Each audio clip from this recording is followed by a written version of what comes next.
Today, we're sitting down with someone who knows exactly what it takes to push limits, not just in the world of fitness, but in life. My guest is Clare Rafferty, the HYROX UK Race Director and an online coach, and she's here to share her journey through fitness, identity, mental health, and personal growth. We're talking about everything: how she went from bodybuilding to endurance racing, the impact of mental health on performance, and what it really means to be a coach who actually makes a difference. Clare opens up about navigating identity and sexuality, relationships, and how she's learned to back herself in both life and career. It's an honest, inspiring, and definitely one you won't want to miss. So grab your coffee, settle in, and let's get into episode 11 of ChatterBeans with Clare Rafferty. Welcome to ChatterBeans, where every cup holds a story. I'm your host, Isaac Kong, and in this brand new podcast series, I'll be sitting down with people from all walks of life. Join me as we dive into their stories, the lessons they've learned, the memories that have shaped them, and those bits of advice they wish they could share with others. And the surprising things you'd never guess just by looking. Every episode we'll sit, chat, and discover the extraordinary hidden in everyday lives. So grab your favourite brew and settle in. It's time for some good coffee and even better conversation here on ChatterBeans. Clare, welcome to ChatterBeans. Hello, hello. How are you? Oh, I'm really good. This is actually such a nice space. Do you like it? It's so cute, yeah. Oh, I'm so pleased. And thank you for coming. Thanks for having me. No, you're very welcome. Clare, imagine we're in a coffee shop. What's your go-to coffee order? Oh, flat white, always. Always? Always. Sometimes I'll have a soy, you know, see the mood I'm in. Really? Some days I'm like, I'm just not feeling dairy today, even though soy is dairy. Like, I'm sure it is. But like, I'm not sure. I don't know. I don't know. I don't even know the answer to that. You're the first one to say soy. Most people have gone with oat, which I don't get it. Emma's a no. I hate she? it. I don't like it. Sorry, I offended just everyone on the planet there. It's fine. I'm completely on the same train. Like, I don't get it. I don't get this obsession with oat milk. Anyway, especially in a coffee. It just, and especially like, I always find that this is like me getting into the making coffee, because obviously I have a coffee machine at home. So I'm very fond of like making my morning coffee, and it's like the first thing I kind of do in the morning. We'll get into that. Yes.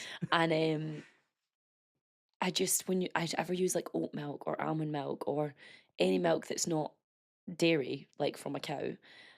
I don't even know if that's the right thing to say. I'm going to get slated so hard. And like, It's right. You don't even understand milk. Maybe I don't. Who is this girl? Like, does she even know what milk is? But it always gets like a really weird like texture on top. Yes. And then it sometimes gets, especially like almond, gets really lumpy. Yeah. And it's just gross. I agree. Like, I just don't get it. So anyway, there we are. And do you have, I think you do actually, but do you have a favourite coffee shop? Do you know... You like a Starbucks. I do. But this is, again, okay, I like Starbucks, but not for their coffee, which is controversial. You like it for their mugs. I like it for their mugs. You haven't seen mine. Oh no, I haven't. You missed them. I know, I need to see them. But I love it for like their festive flavours. Okay. So their pumpkin spice, 10 out of 10, and their eggnog, which I couldn't get eggnog. I got 2 eggnogs last year. Did you? In December. Couldn't get it anywhere. Like, everywhere I went was sold out of eggnog. I was furious, to the point where I was like going out my way to find Starbucks to get an eggnog, and they were sold out. I was just like, what is going on? But that's why when I was on prep back in the day, I used to always go for a walk around, like, there's like a hospital ground, and it had a Starbucks. Really? So I think that's where that's where it came from, because it was Yeah. like a venti Americano with sugar-free vanilla syrup. Amazing. And I would just like drink this bucket like in a calorie deficit. Like, so that's probably where it came from. Yeah. So it's just like this. My aunt loves Starbucks as well, so like was brought up on like, oh, we get to go for Starbucks, because it was never in where we were where I lived growing up. Really? So it was always like, oh, you go to London, you get to go to Starbucks. You go to Glasgow, you get to go to Starbucks. And there still isn't one in like the town where I live. I think there's about to be. So yeah, Starbucks sort of. Yeah. But I actually just like small local Chains. Not chains. chains. The opposite chains. That's what I was trying to say. You said chains. I'm like, yeah, chains. No, that's not what I meant. You're like small, independent. Yeah, like where we got coffee this morning. Yeah. Table 13. It tastes good. Yeah. Best coffee I've ever had was in Australia. Nowhere I've ever had has come close. Really? Yeah. Why? It was just so good. Was I it? don't even know like, it always comes in like a really small cup. So Yeah. everything's like served flat white size. Nice. Which is why I got into drinking flat whites, because the size is much better for like, you can actually taste the coffee. Yeah, I think that's a good indication of good coffee. When you get these big ones, it's almost like watered down. It's just not there. Like, that's why I can't do Starbucks anymore. I don't actually like Starbucks, like, unless it's full of sugar, which Yeah. is the opposite of what you're trying to achieve. I just like them for the mugs from Yeah. different cities and countries. And everyone's like, oh, you love Starbucks? No, I just like the design on this mug, so I'm going to take it from every city that we've been to. My kind of girl. Exactly. Oh, honestly. So Claire, tell us about you. What does life look like? Like, where are you at? Wherever you want to start. Oh God. Well, one time, no. Who am I? I obviously working in the fitness space. That's the kind of key thing about me. So I'm, what can we say? I feel like you tell people you work in fitness, it's a little bit like, oh great, another personal trainer, or like, Yeah, but people you're have more a than a personal preconceived, trainer, aren't you? yeah, and this is it. I'm not an influencer, I'm definitely not, but maybe I'm a coach with influence, as Emma likes to say. Oh, I like that. I'm a coach with influence, particularly when it comes to strength and running, which has transpired into HYROX, because that's the fitness competition phase scene that everyone's in right now. So because of that, and because I'm super passionate about HYROX, I've now created a whole online community around that. Obviously, I work for HYROX as UK Race Director. I'm also the part of the Global Master team, which is very much to do with like training and community and getting the message out there and promoting the sport to as many people as possible. So that's what I do as my like job, career, however you want to put it. Yeah. You know, and when you're working in the fitness space and you're building your own business, it does take up majority of my time. Let's be honest about that. But the last maybe year, just been really trying to like double down on finding time to be present and lots of other things. Yeah. And making sure, you know, we do have good date nights. We do have nice holidays because I love to travel. Everything I do in life is about like finding peace and finding positive memories and trying to be as present as possible. So traveling is a big part of that. Yeah, Nice. that's where I'm at. Sounds like you've got a lot going on. Oh, mate, always. And definitely when you know we see your social media, it's like you're posting something all the time. I know. So I love the coach with influence. Yeah. I think that's a great mentality. Yeah. Tell us about HYROX, because people might not know about HYROX. I'd be surprised if they don't, but they might not know. So just tell us a bit about that and your role there. So ultimately, HYROX was 2017 it was established, but it didn't really gain momentum until post-pandemic, post-2020, when I think obviously everyone was in a position where they had been isolated and they'd taken up running. That's what happened. And when you've been isolated and you now run, and then you're craving community and you're craving human contact and you're craving being around people, it was just like the perfect thing at the perfect time. Yeah. And yeah, as a fitness race, it's taken that combination of, you know, what people were doing in the gym when it came to conditioning elements and that kind of CrossFit style workout, and then taking running and being like, you know, let's sandwich the two of them together and create an endurance sport. And that's, you know, where hybrid sport was born. So it's been super interesting to see how quickly it's evolved and how quickly people have got on board with it. I think that's the big thing there.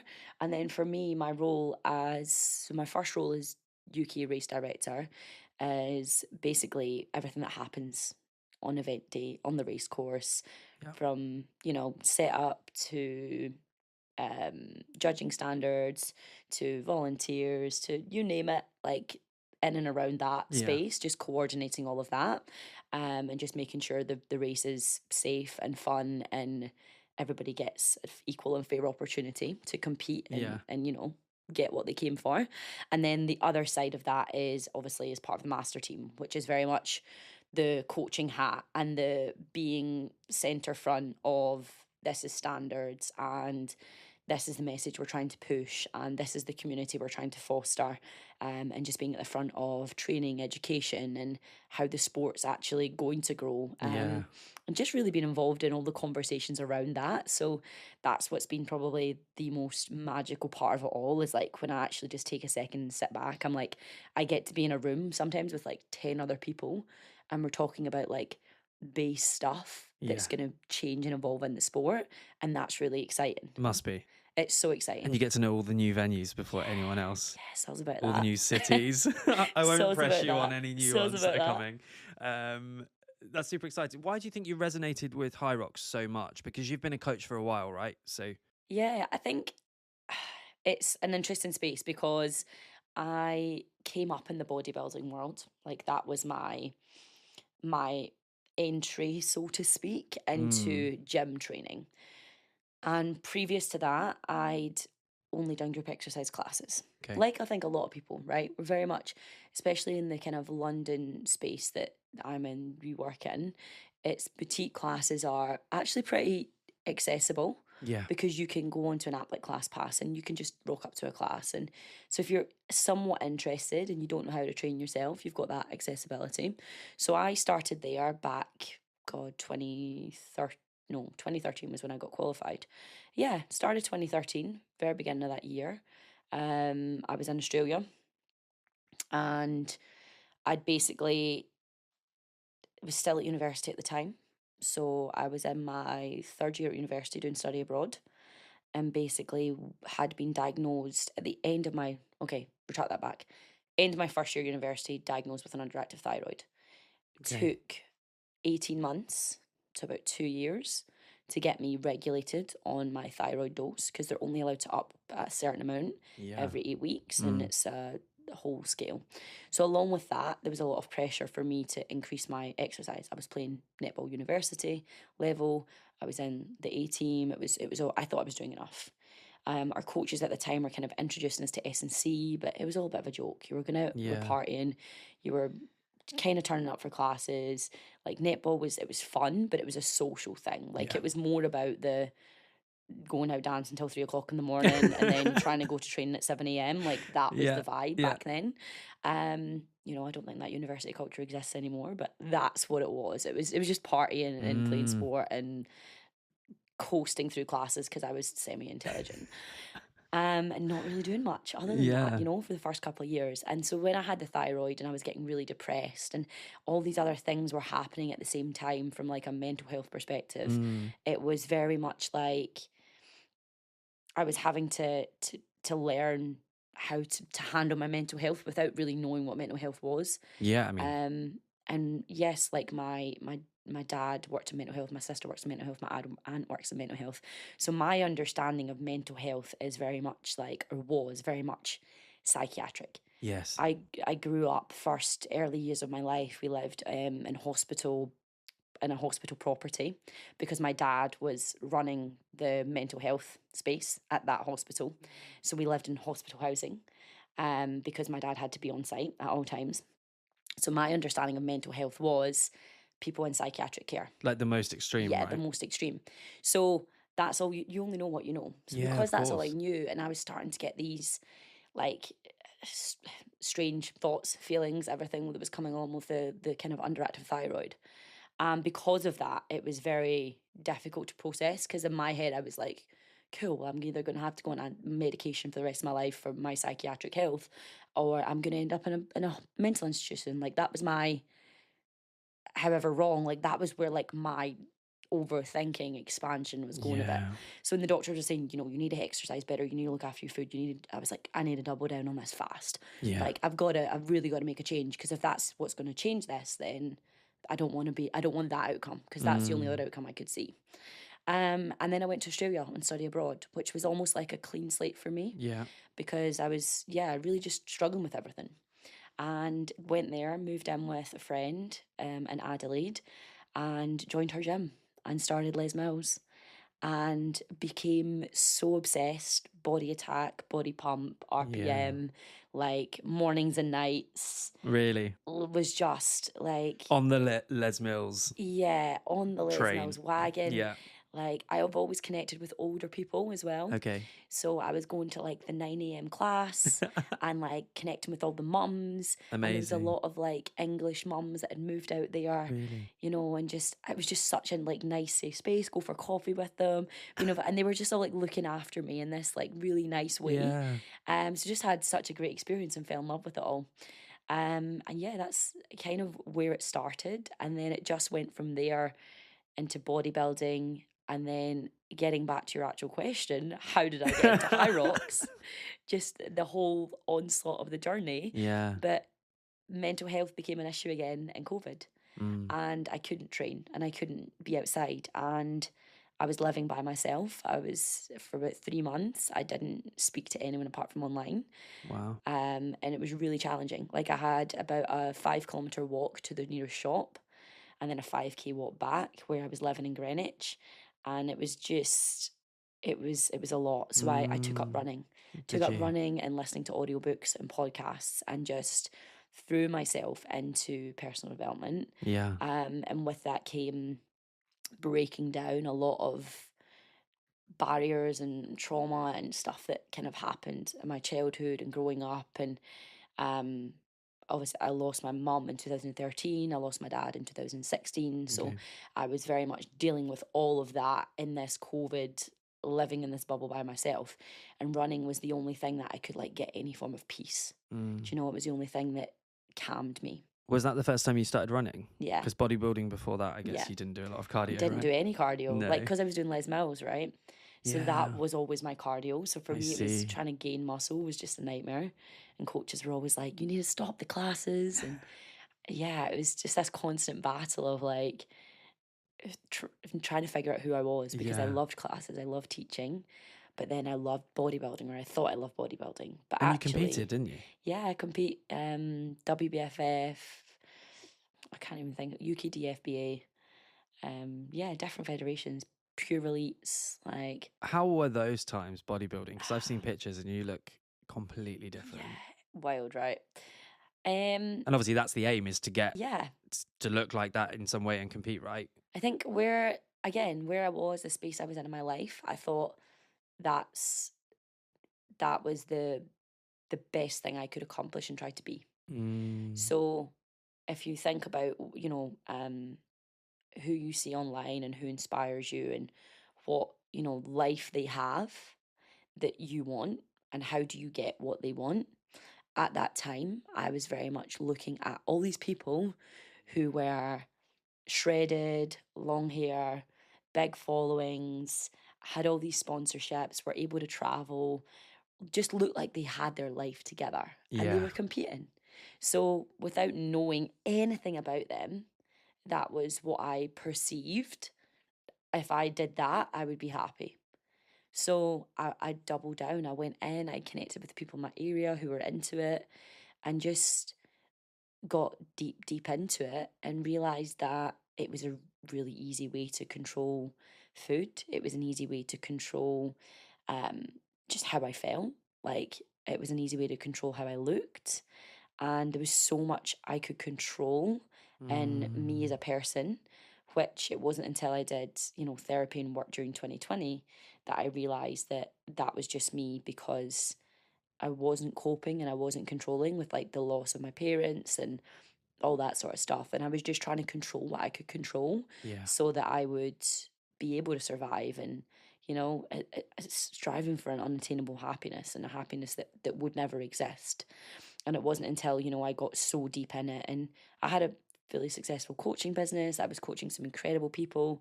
We were doing body transformations, we were doing photo shoots. Really? And on the surface level and in the connections and communities with them, it was like I had it all figured out and I knew what I was doing and it was all great. But it was literally the swan on the water, do you know? The legs were going like the clappers, and I didn't have a clue what I was doing. Yeah. Yeah, it fully took over my life. But it was fun and it was great to look good, Of course. you know? But that's not what the goal of life is. If your goal of life is to look a certain way, then, you know, we got to rethink our goals. But I think that has shifted a lot, hasn't it? Like, Massively. we've talked about this on this podcast with several people, but I think since COVID, fitness has changed in the sense of it's about long-term health rather than quick wins, looking great. Certainly my journey, I wanted to look super slim and have all the abs and everything like that. My goal is completely different now. So what shifted for you? How did you get out of that kind of bodybuilding life and come out of that? I don't know that it ever fully goes though. Really? It's just in a different disguise now, and in a different in a different light. So I'm no longer striving to look the way I looked back then, for sure. I'm not, but I'm always striving to be better. And the definition of what's better is what's changed, rather than the definition of that. So for me, it's more about now the performance goal, or it is more about the health and the longevity. But it wasn't. It was more of a natural process that happened. It wasn't like okay, no, I'm no longer going to try for that. It was like, okay, I've done that. I've got to where I wanted to get to with that. I don't like how I'm feeling. I don't like, I was really bad binge eating. Mental health was getting worse because of the binge eating and the constantly trying to live up to an expectation of an image. And it was just fostering such unhealthy habits that it was more like, with doing the personal development, with doing the therapy, with doing all these other things, I realized I didn't need that. Yeah. And because I didn't need that, it was just a very like natural shift into feeling better. But the goals are still there. Yeah. And now that I'm feeling better, I've been speaking about it lately, like I am trying to lose a bit of weight right now. Yeah. It's not from an aesthetic perspective. Yeah, sure, there's always going to be that looking at your aesthetic to say, okay, have I lost the weight? Because you can't escape that. But it is from a performance perspective, because the way I feel now holding a 4:45 pace versus the way I felt 6 months ago holding a 4:45 pace is completely different. Is it? Yeah. Completely different. And like, I've got this half marathon time goal coming up, and I know in order to get that goal, I need to be comfortable holding that pace. Yeah. So like, how can I make myself comfortable for that? So it's still weight loss, it's still fitness, Yeah. it's still to an extent aesthetic, because I know by losing weight I'll be able to do it. But generally it's for performance, But it's isn't for it? performance. Yeah. Which is a very different mindset. Yeah.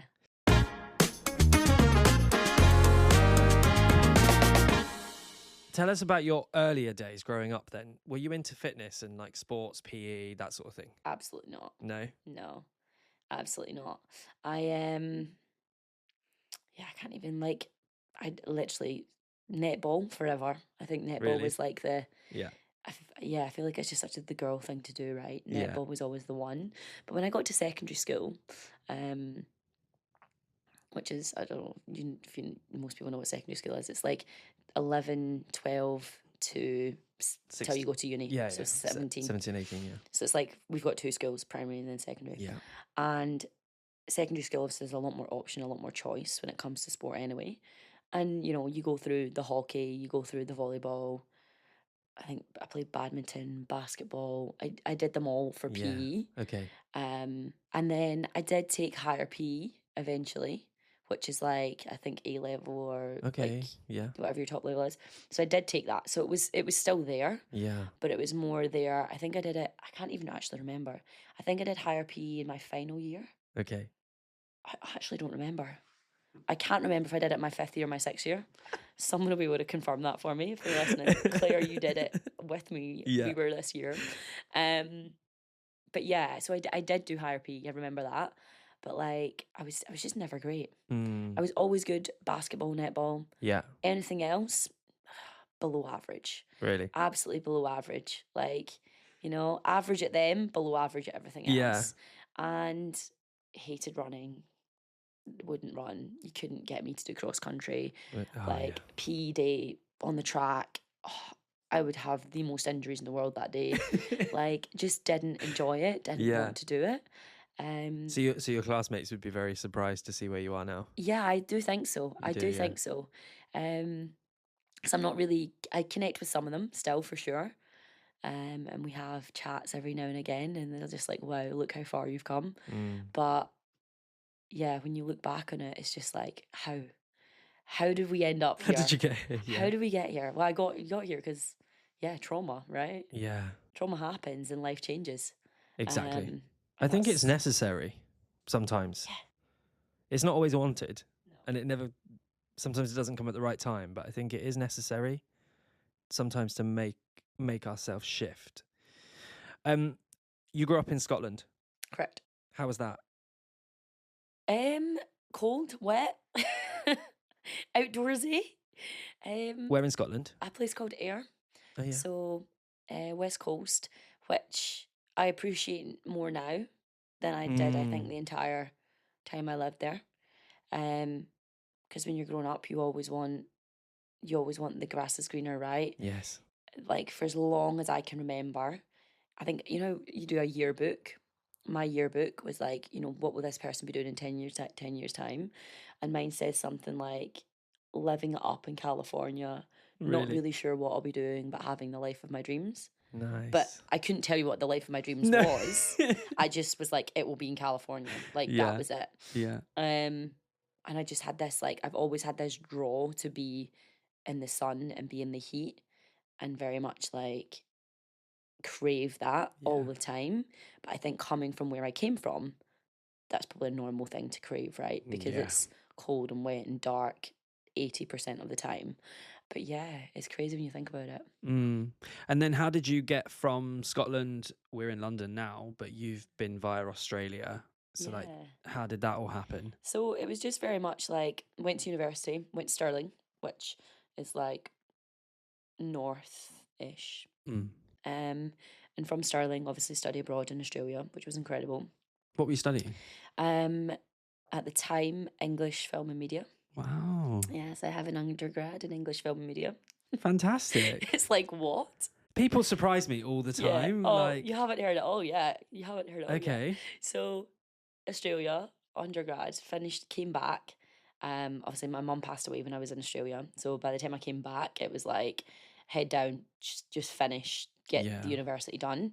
But I think that's when I was in like a very like lost phase. And I was probably unknowing. God, it would be take some really, really deep work, which I'll probably do one day to really figure it out. But I was probably at the time struggling with sexuality already.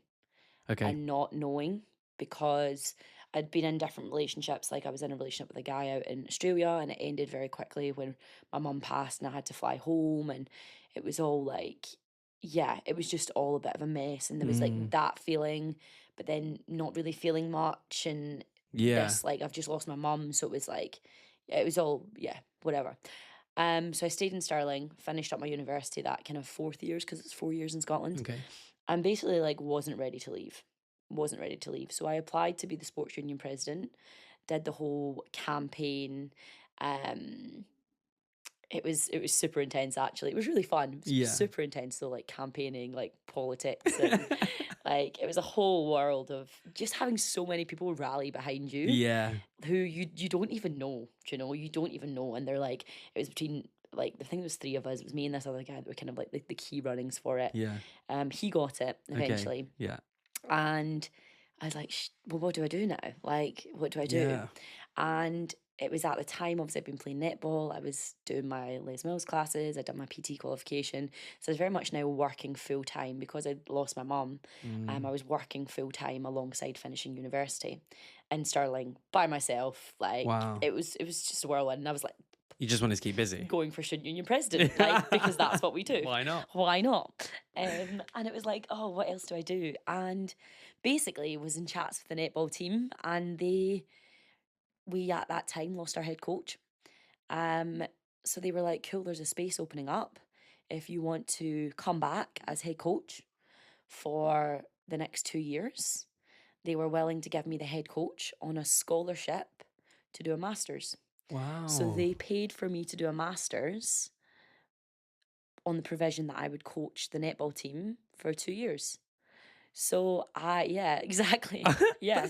So I ended up head coach, and when I very much went from like just being like a PT in a group exercise to like in the sport and performance centre, running his strength and conditioning classes for football, for rugby, for netball, like very much Stirling is sport and performance in Scotland, and being one of the coaches in there delivering sessions. And I was like thrown into this world of S&C and training that was just like having to learn so much so fast. Yeah. Which also doing bodybuilding by this point, and so it was all like feeding in together. Wow. And that's kind of where I was like, felt like I'd peaked. Mm. Do you know? I was like doing my masters. What was the masters in? Gender. I know, right? Gender sociology in sport. Wow. Yeah, I wrote a dissertation on it was women's participation in netball back then, and basically it was a bounce back to netball campaign that Netball Scotland were running, and basically advising barriers for women in sport. But I worked with Scottish swimming, Scottish tennis, Glasgow Women's Football Club, basically breaking down like barriers and entry into sport, and like why do kids stop participating at this age, and why do boys participate longer than girls, and how can we change the representation of women in sport. And yeah, very much at the forefront of all of what was which is, you know, with England doing the World Cup and everything the last few years, it's been incredible. Yeah. But very much at the forefront of all of that. And I was very much in a position where I was going to go down the path of PhD, looking at fan culture in women's football. How interesting. And I applied, like, I remember sitting in the at Hampden Stadium, sitting in the conference room looking over Hampden football, having this meeting on submitting to do a PhD on fan culture in women's football. Wow. And how we could get more women and more people interested in the sport. Yeah. And like, again, didn't get that opportunity, but like now so grateful I didn't get it, because like I cannot imagine me having spent all that time in a research office, like, but part of me is like, I do still, you know, want to be more involved, I think, in the forefront of women's sport. And I kind of was thrust into it because I was scared to let go of university, but actually found something that I was really passionate about. But then that finished. I was lost. I was PTing in Stirling. I was doing all these things. I didn't have a research position. You're spinning plates. You don't know what to do. Yeah. So for me, the next best thing to do was to move to London, because there'd be more opportunity. So then moved to London, and then I kind of, you know, didn't realise how much pressure would be on to try and work and survive in London. And that was... Did you know anyone here? No. Well, that's a lie. One of my best friends from primary school, Kate, not primary school, secondary school, Kate, she still lives and works in London. Right. But, you know, we're lucky if we catch up twice a year. Yeah, of course. Do you know? Like, it's living two completely different lifestyles. Of course. Like, but yeah, so I knew her. So she was the only one. Yeah. And she was like, you know, you're moving to Canary Wharf. Like, what? What are you doing? And I was like, this is the job at Third Space. Like, I just need to get into the city. I just need to get down. Like, I'm done with up here. There's no more opportunities. Let's do it. And yeah, threw all the toys out the pram and came down. Yeah, I needed a change, right? I'd had too much bad stuff going alongside too many good opportunities, and it was all, as I just wanted a fresh start. And so you came to London and got the job at Third Space. Mm-hmm. So that's why you came for down. that. Yeah. Moved when was that? 2018. Wow. Yeah, 2018. And now, I was PT full time. And now I guess you do some of that championing women in sport, right? Yeah. Especially with HYROX, that we see so many women competing in HYROX now. It's getting better and better. Yeah. Your online coaching, like, you're working with a lot of females, aren't you? So how exciting. Yeah, it is. It's just a completely different lens, right? Yeah. And I think it's like different spectrum, like different ends of the spectrum, but I can see how you've carried that through the whole time. It's always been there, and it's interesting to like think about, and just now really be like, cool, I'm now in this position, like, how can I have a bigger impact? Because that's what it's about now, having a bigger impact. Yeah. To help more people.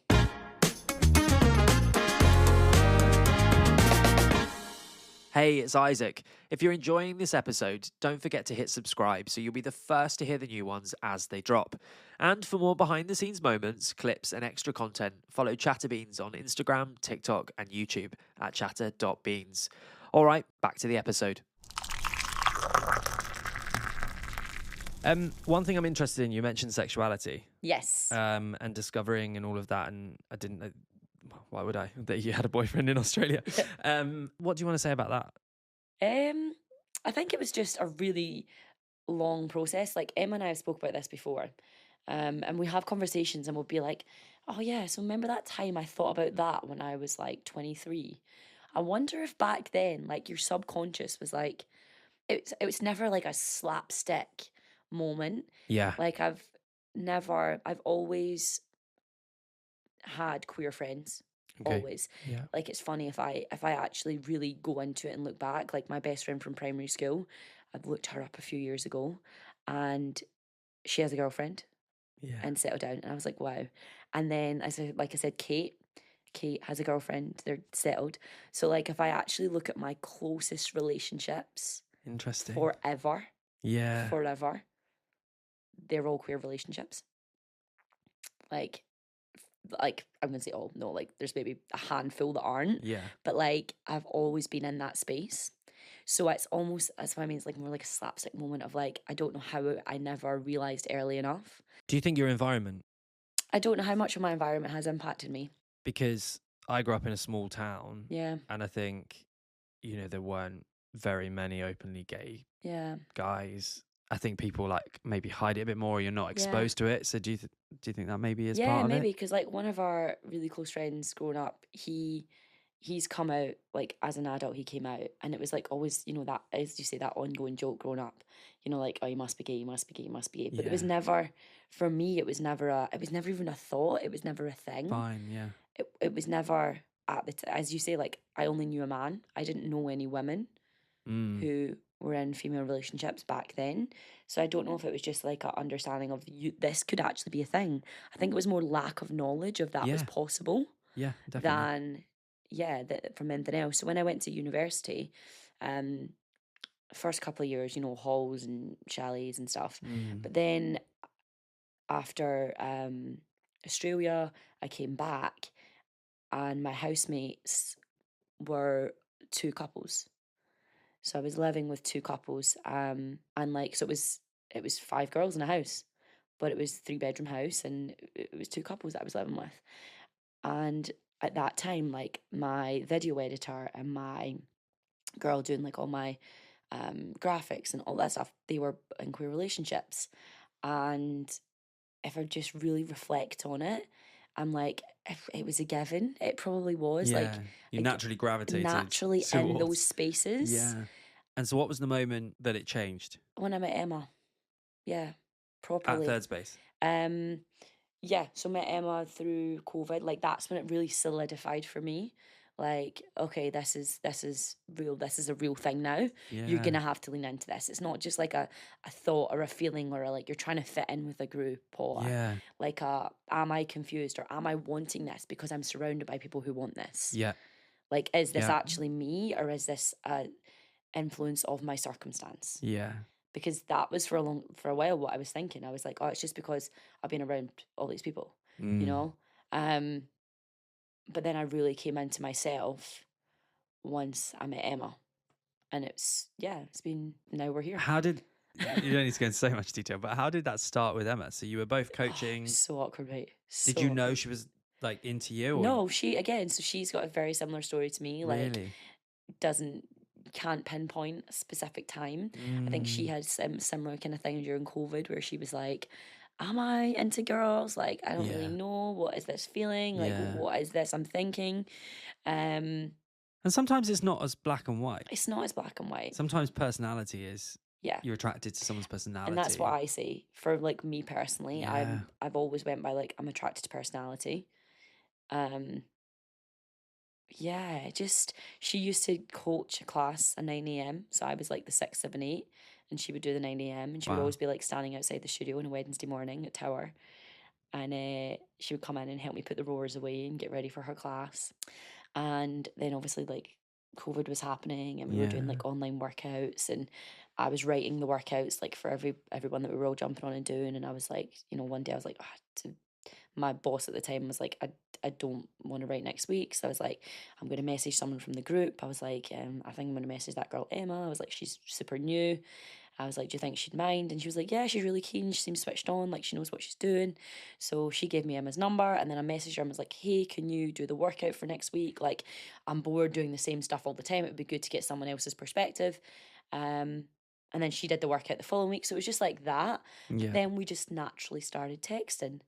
And How then interesting. when COVID kind of things opened up, we went in and we had a training day Yeah. in the gym. And then basically one day after we were training, her and one of the other girls, Beth, I was like, do you want to come over to the flat? Let's have some wine. Let's play some games.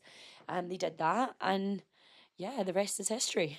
That's The rest is amazing. history. Like, it was just, yeah, it was so awkward in the early days. 'Cause Really? like either of us knew what the hell was going on. But a few bottles of wine deep, and you literally helped. see it does help though. Like, Yeah. you know, I honestly don't know if, like, without alcohol we'd probably be where we were in this Yeah, time. sometimes you like, need that as a, you need that Dutch because if courage it fails, then sometimes. you can just, oh, we were drunk. Yeah, like sometimes you just need it, you know, because we did that, and then eventually we were able to have a conversation about things, and we moved on, and yeah, Yeah. we did 4 years in December. That was us. 4 years. So Yeah. exciting. It's crazy. Yeah. It's crazy. And you two now are quite like power couple in the fitness world, right? Like you do a lot together, you do races together, so much content together, which I think is super nice. Like We try. We have Yeah. fun with it. yeah, Because the world can be heavy, and the world can be Totally. hard, and Yeah. it's just trying to make sure that we find space and time for us in all of it. yeah, Especially with, you know, how crazy things have been the last year for me, for her. We are at times living two completely separate lives, yeah, and it can be difficult. So it's just, yeah, trying to like remember what brought us together. And it was very much like the training, the having fun, the doing stupid skip reels during COVID, and you know, it was all that stuff that we really enjoyed. yeah. So it's just trying to focus on that when we can, but then also grow up and mature and build a life together. You know, Totally. and it's trying to keep that balance of like, how do you stay fun and how do you stay relevant and not let the stresses of adulthood ruin you? You know, how do you stay in that honeymoon phase? Yes. Like, how do you find that? So we just try to find that honeymoon phase. You know, if we can't do it once a week, at least once a fortnight, we try to like get ourselves there. How do you deal with that, with the balance of, because you're so, part of your job is to be out there on social media, posting new reels, making new content all the time, which, and I can see that you help each other out doing that. So how do you then, how do you find the balance and switch off? Like knowing that, okay, Put my it in the clients are going to diary. be fine, put it in the diary. Put it in the diary. We've had to. I started working with a high performance coach team about 5 months ago, and you know, the wheels are just always spinning with me. Like I can keep going and going and going, Yeah. and then I crash, and then I'm absolutely wiped out. Do you know? And I'm trying to like not get into that habit anymore. And one of the things for them, so they gave me like this is your goals for the rest of the week, this is your goals for the rest of the month, and this is your goals ongoing. And the kind of like weekly goal was to have a date night once a week. And they were like, Really? that's your only goal this week, to have a date Wow. night once a week for like the rest of December. And I was like, oh, really? Like that's what my business goal is? Okay. But it's made such a difference. Yeah. Just being like, okay, Thursday night's our night, or Friday night's our night. But then yeah, it's working. It's Yeah. working. And I think it's so important knowing when to step away from the work, because work is not your whole life. But it's hard when you're passionate, right? I get it. It's so hard. I've never seen it as work, and I think that's the problem. Yes. Partly the problem, because I will happily get up and reply to this, and this, and go work on this thing and put this infographic together, and Because you enjoy it. because I love it. Yeah. And I thrive off of it. But I'm such an addictive personality. Like, Same as me. once I'm in something, I'm in it. And Yeah. like, I could lose 3 days, not go to the toilet, not fill up a water bottle, not eat a meal, Yeah. like Yeah. minimal sleep. And that's what I'm trying to not do. Because once I get an idea in my head and I want to execute, I will not stop until it's executed. I'm the And same. often that comes at a massive cost. But it Yeah. also means like, you know, people say, oh, like, one of the big things I feel like the world is pushes a lot of the time is like people are scared of change. I am not scared of change. Like, I thrive Yeah. if something is changing. Like, change is where I'm happy. But the problem with that is I constantly want change. Like, Yeah. I last a month and then I'm like, cool, it has to change. And that's the negative side to it. Like, I need to actually sometimes stay at something longer and grip it out and have patience Yeah. and really focus on the bigger picture, because I will change in a heartbeat. I'm like, cool, let's go, let's run with it. And if it all goes on fire and burns to the ground, then we'll change. Like, I'm it'll the be same fine. as you. Completely the same as Yeah, you. love it. Yeah. And I think me starting this podcast was similar. Like, I would be there like doing reels, or I'd be like creating a new graphic or doing this like super late at night. And I'm like, no, I need to just switch off now. So now I've started using my diary. Right, tonight we're going to edit this podcast. We're going to edit the reels. And then once it's done, it's done. Like, but I'm not going to just pick up my phone and start doing bits when I'm with Oscar, because it's not fair. But also with Oscar's Starlight, like with everything happening there, like you don't have weekends. No, exactly. What, like, how does that, like, so do you have a Monday or a Tuesday or like? We have Mondays and Tuesdays. Yeah, so that's your weekend, and that's my such. weekend. And I make sure that Mondays and Tuesday nights are just for him. That I try not to do. Well, I don't do any classes. I don't do the gym generally. So train Wednesdays to Sundays. Try and fit it all around him, basically, Yeah. so that we get that time. But it's like when he comes home late at night, I'm like making sure that my phone's away and that I can, dedicate that, because it is quite hard, especially when you're, like starting something new, or you're trying to like really like promote something, right? Like, yeah. And there's so much on hustle culture. Yes. Like, there is a much bigger push for sure around like peace and meditation, and like, I'm in my Pilates era, I'm in my yoga era, I'm in my peace era. Like, I somewhat joke about these things, but also I'm very, very on them right now. And I'm so aware of, like, again, as I said, like, can work sunrise to sunset and not take any time for me. But I've seen the repercussions of that. And, you know, I've had burnout, taboo word, whatever, but I have had burnout. Like, I fell asleep behind the wheel of my car and crashed when 2016, same year my dad died. So he passed away in the July, and I just, obviously after my mom, and like, right, so I was working every hour under the sun, like going between what was Stirling, Glasgow and Edinburgh, and just trying to do all the to avoid dealing with how I was feeling. Right. And yeah, I fell asleep behind the wheel of the car and I had 2 angels on my back, so I'm here today. But like, it took that wake up moment then for me to be like, okay, you're burning it. But then it didn't stop then. It didn't end then. No. It's taken me since then in 2016 till probably now, to actually probably halfway through last year, to be like, actually, okay, now I'm in a system and I'm in better control of it, and I can see my red flags. But that didn't happen overnight. It's taken so much work and so much time to get to a place where I can now find peace and find calm. And I've just got to be so aware of it, which is why, like, I'm a big fan of journaling. I'm a big fan of like candles. I'm kind of getting into crystals. Are you? Yeah, I'm like, love reading personal development books and listening to podcasts and listening to audiobooks and like being in that space and having a daily walk. And I, as I said, I love the sunshine and I love being outside and all these things. I'm really trying to make sure that there's space every day for those things. So and it's important. not just work, answer your phone, watch TV, go to bed. Yeah. Sometimes train when I can be bothered, but then ends up with absolutely no energy to train because I've not filled my cup up in any capacity. And it just gets harder and harder to motivate yourself. So yeah, it's been a shift. It sounds like you're in a great place now. Oh, I'm in a great place, mate.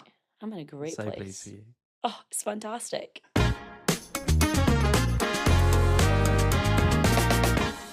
What does the future look like for you? Like, what's your goals? To get a ring.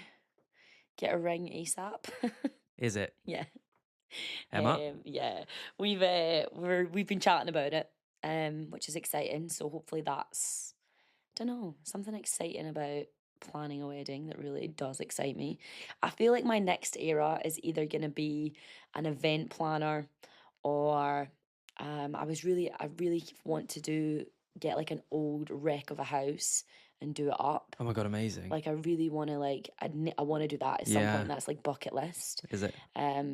just to see what I like, if I've got the tools at my disposal and I can Yeah. just do whatever I want to do with this place. Like, what can I turn something into? Whether as someone lives in it or Yeah. sell it or Yeah. whatever it be. Have you seen the show on BBC with Alan Carr and Amanda Holden? I have not. They buy a property for €1. So they did one series in Italy, I think. Uh-huh. And I think the new series is just out where they buy it for €1 in Spain. And they basically redo the house. Okay, that's like basically what I would love to do. Yeah. So there's Okay, I'll like these check that out. derelict houses like in big area, like in some areas, and then there you go, check it out. It might be your Yeah, I'll check it out. Like, I just have such a passion project. Like, I really Yeah. want to just renovate an old house. I mean, the wedding, prepare yourself, it will take up a lot of your life. It'll be But fine. it is so exciting. It'll be fine. It'll be fun. So you want to yeah. build a family? Yeah, we want to build a family. Yeah. Kids? Yeah, for sure. We have this chat a lot. We say that I say that we have this chat a lot. Bless, this is no offense. Like, and anyone listening to this as a parent, like, I'm definitely not insulting anyone. But we go and see Emma's sister. Like, Yeah. my sister has kids. Okay, they are a little bit older now. Like, my nephew's 24. He's basically my brother rather than my nephew. Like, Yeah. my niece Katie is God. She's like, oh my God, I think it's her birthday today. Good Send call. the text. I think it's today, 17th, 19th. Ah, worst aunt of the year. I know it's some point this week. So yeah, she's like basically turning 13. And then my other nephew, he's turning 15 in February. Wow. So like they're much older, much Yeah. older. And the contrast is Emma's sister has had 2 kids within like a year and a half of each other. Wow. And Effie's just started school and Zeke is, well, 18 months younger. Yeah. And we go and we spend time with them and I'm just like, this is really hard. Like, this is so hard. Yeah. Like, I don't ever remember it being that hard with like Dylan or Katie or Yeah. Ricky. Like, Yeah. and maybe because I was younger and like I was just playing with them and like different vibes. Exactly. Now as an adult in that space with 2 kids that are 4 and 2.5, Yeah. like, I don't know if we're actually cut out for it. So then we have these conversations and we're like, oh yeah, we really want to. And then the two of us kind of look at each other like, is this a serious conversation? Like, we need to figure this out. So yes, we want kids. We 100% do. But a lot in our lives need to change For for us sure. to get there. I think Yeah. that was the learning, because it is a full-time job. And yeah, it's trying to plan for the future and plan for that to be a possibility at some point in the next 3 to 5 years. Yeah. But then saying, am I growing enough that I'm willing to make those sacrifices? Because it is a big sacrifice what I watch, like what she's going through and watching her managing the kids. And I'm just like, they're on all the time. Like, I love my 8 hours sleep. I love having my piece to journal, as I said, in the morning. Like, Yeah. you know, my namaste time, like going to the gym when I want to go to the gym, creating my schedule. Like, I fully understand the sacrifice of being a parent, and Yeah. you don't have control of that stuff anymore. No. You know, Things definitely need to yeah, I think change. I think I need to grow up a bit more. I don't know. It's such a But- strange, like, will you ever be ready? I'd love it. It's just, yeah. And we have like one of Emma's friends like got her eggs froze because Okay. I think, I want to say she's like turned 33, 34. Yeah. And we're 32. So Okay. I'm like, there's also that conversation Yeah. of like, you know, you're what is it? You're a geriatric pregnancy if you are 35 and above. Is it something Yeah. like that? 35, 36, I think. Something like yeah. that. And like, we're talking about not having that conversation for another till we're 35, 36. So But you need to actually it's plan now in that the of next like, year okay, or cool, so. so do you want to miss your Mm. opportunity? Yeah, man. That's what I mean about the adulting thing. I And then I'm know. just like, bury my head in the sand, continue. I don't think there's ever a right time as well, particularly with your career, because you and Emma, like, it's just getting better and better and better, right? And you're doing more and more and more. But it's about that long-term goal. Like, if you want kids, that is unfortunately a time limit. You can come back to the career stuff. You'll always have that experience and knowledge. Yeah. But yeah. Okay, so that's exciting. That is And what about the exciting. work, like your business and everything Yeah. like that? Where do you want to take that? I mean, yeah, just as I said, like, the goal is to help as many people as possible. Yeah. I've really kind of solidified that I do want to have, as I said, a bigger impact, and whether that's, you know, doing more podcasts and maybe doing some speaking events, doing more Yeah. training days, training camps, bringing more people together in a safe space. But it's not, I think for a while, I was very much like, it's HYROX, HYROX, HYROX. And I almost like lost sight of all the other great things that come with it, Yeah. other than the chasing the time. Because when someone signs up, they sign up and they want to work with you because they want a PB, Yeah. right? Yeah. But it's all the other things that they get on that journey. Mm. And allowing space for that message to now start to come through is like my big goal moving forward, and Yeah. actually talking more about, you know, how we can deal with mental health issues and how we can build confidence and how we can improve health and different factors. And you know, maybe it is you need to lose weight, or maybe it is improving a sedentary lifestyle, or maybe it's just like getting the confidence to go on a date with someone, or Mm. you know, there's so much bigger things at play by having a fitness routine Totally. and trying to like HYROX be a vehicle. HYROX is definitely that. Yeah. I mean, for me last year I did 5, but that first one, that sense of achievement, my time was nowhere near the world's fastest or whatever. Like, and I don't ever expect to be. But that sense of achievement that I trained for something and done it in, I was quite pleased with it. And then I got faster, and then I got faster. Sure, I got slower in the last 2, but the sense of achievement, like feeling proud, the mental health, like the mental battle in HYROX is, I think, half the battle. Yeah, 100%. Like, oh, I need to give up. I can't do it anymore. No, just keep going.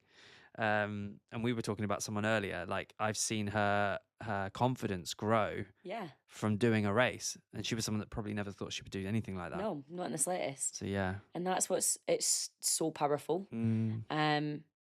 But I would never have got to this place had I not been starting to give myself more time over the last few months Yes. to sit and think about these things. Mm. And I think that's the amount of times over the years I've listened to podcasts on business building and it's always like, if you take more space, if you slow down more, if you know, you do these things, you'll be at more peace, you'll be more aligned, you'll have a bigger, more successful business. But when you're in it, you're like, I must do this, I must do this, I must get this, I must get this.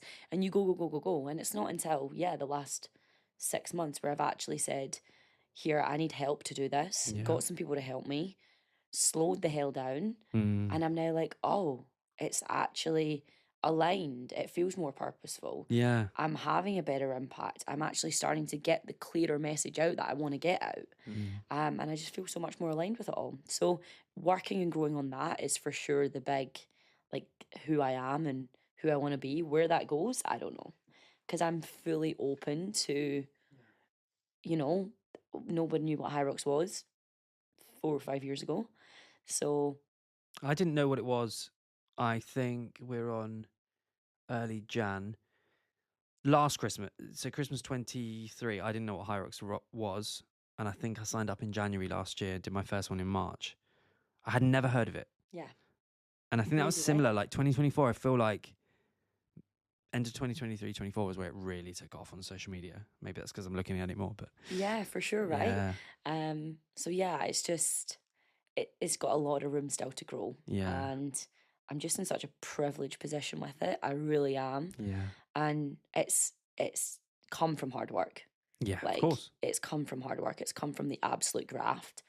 But now that I've done the graft and I'm where I am, I'm not content, of course. I'm not happy to sit still, but I am finding more space. Yeah. And it's really good to find more space because then you grow more, Yeah. which is a new concept I that love I'm that. actually leaning into.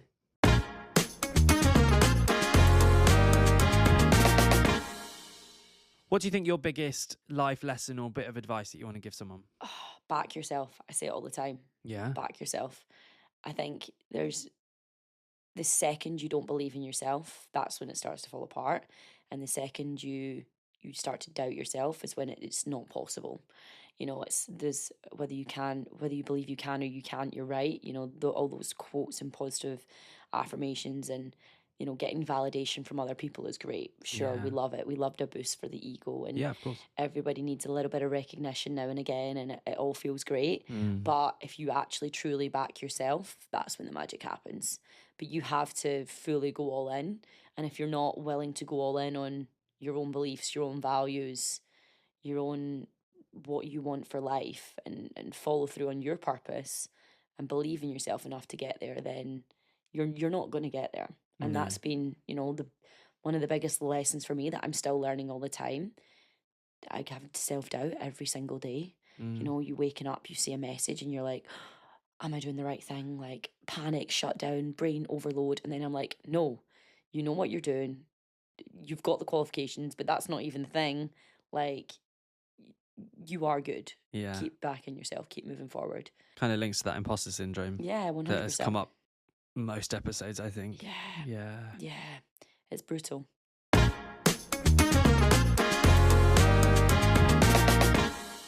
Is there something that people often misunderstand about you from like first meeting you, or just don't get you, that you think, like, or that you know?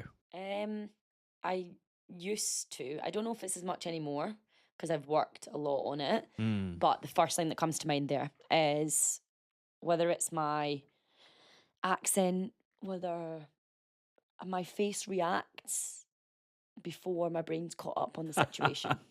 Is the safest way to say it. I used to be guilty of that. Yeah, I'm really trying, but sometimes if you catch me off guard, my face fully shows. And I've also been told, like, with my accent, I can be quite aggressive and quite unapproachable. Really? So when I very first got into the coaching space, a lot of my feedback was you're not approachable and you're coming across as quite aggressive.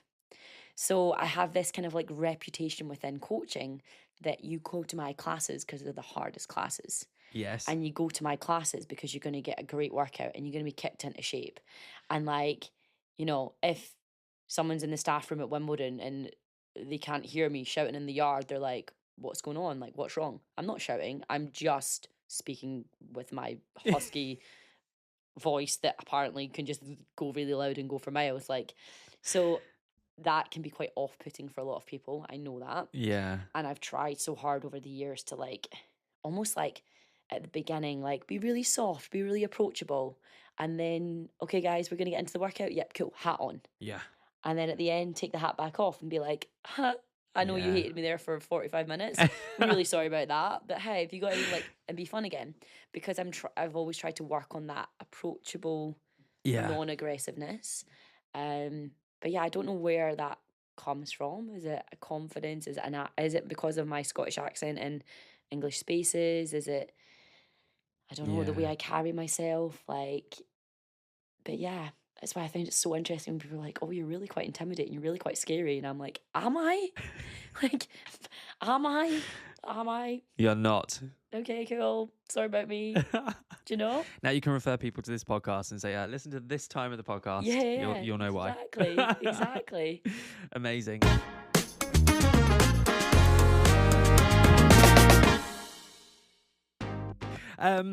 It's time for the quick fire round. So we're about to wrap things up. What's the first thing you do in the morning? Oh, journal. Really? Yeah. Wake up, journal. Wake up, journal. Yeah. Coffee? Coffee machine on, journal, coffee, same time. Amazing. Do you have that space on your own? Yeah. Is Emma asleep? Or she's out coaching? There's a debate. She's normally she's out coaching 3 of the mornings, 2 of the mornings. She awkwardly feels like she has to leave the bedroom, and I'm like, you can stay there. Just like leave me do my thing. Yeah. Amazing. We were separate. Love that. Favorite? You've travelled a lot actually. So favorite place you visited and why? So 2 favorite places. Go on. 1 Europe, 1 non-Europe. Okay. Oh, well, no. Okay, never opening a can of worms. I've been to a lot of places. Yes. So my favourite city is Chicago, 100%. Okay. I love Chicago. Take everything out of it. It's just, I just think it's such a magical place. Yeah. It's just such a magical place. It's me through and through. Like, it's got the perfect balance of old and new. Really? Like the history in that city is incredible, but also you've got great music, it's got great bars, it's got great gyms, it's got great food, like it's got the lake, and it's also got the sky rise, and you can go for a hike out on the kind of sideline. Like, it's just got everything that like a city would need to have. So absolutely obsessed. But then also a couple of years ago, Emma took me to Chamonix for the first time. Okay, yeah. And I'm just loving France. I'm just really in my like French girl era. I feel like so many people are. Like, Nice is the place that everyone talked about last year, I'm sure. Yeah, we went to Paris. It was sensational. Can't wait to go back to Paris. Like, love it.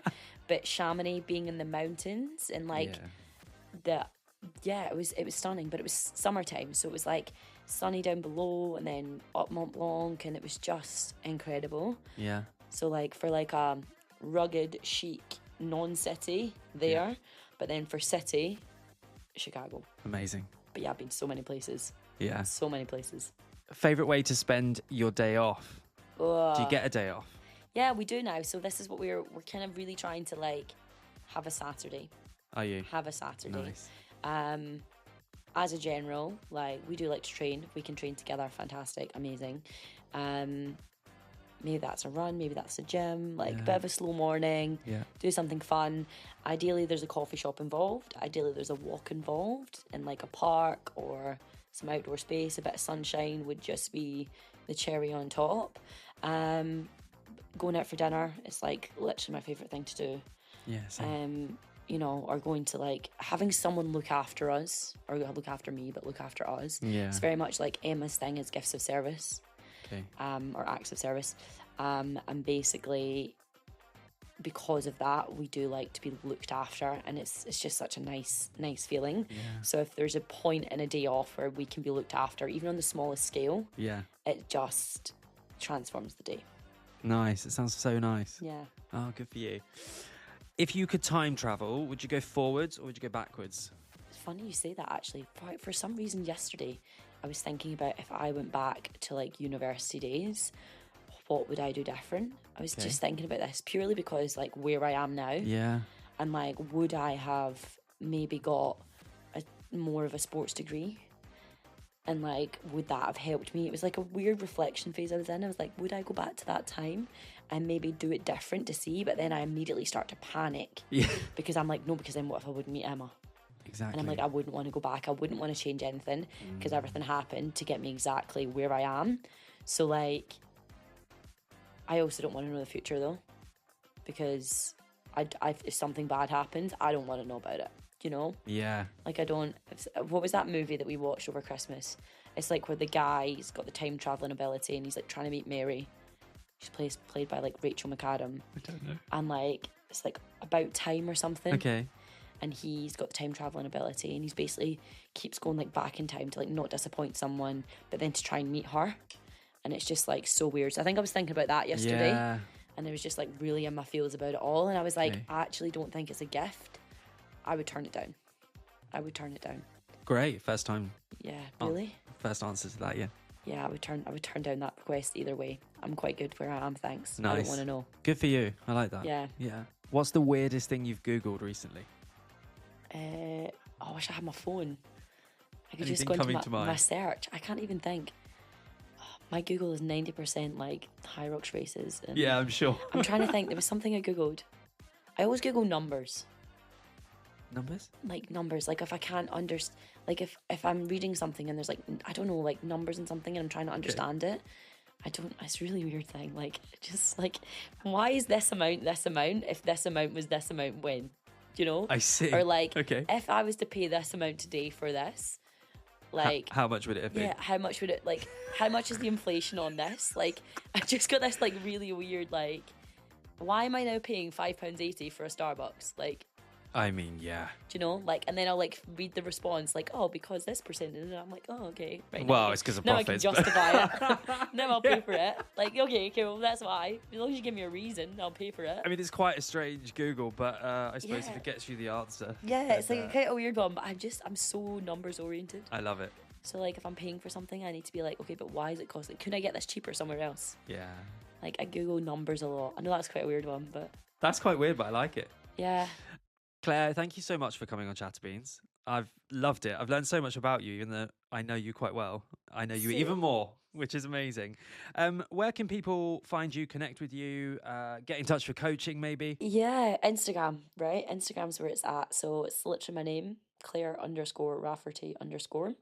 That's pretty much where I'm at on everything. I've got a website, Run, Lift, Compete. Because we're about running, we're about lifting, we're about competing. That's the game. But yeah, socials, man. It's where we hit it up. Stunning. Well, thank you so much. Thank you. It's been a pleasure. Had fun. See you soon. So much fun.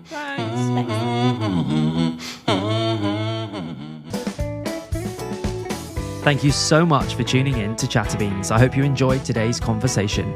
If you liked this episode, don't forget to subscribe and leave a review. And for more behind-the-scenes moments, guest updates, and a peek into the world of ChatterBeans, follow us on Instagram at chatter.beans. Until next time, grab a coffee, sit back, and let's keep chatting.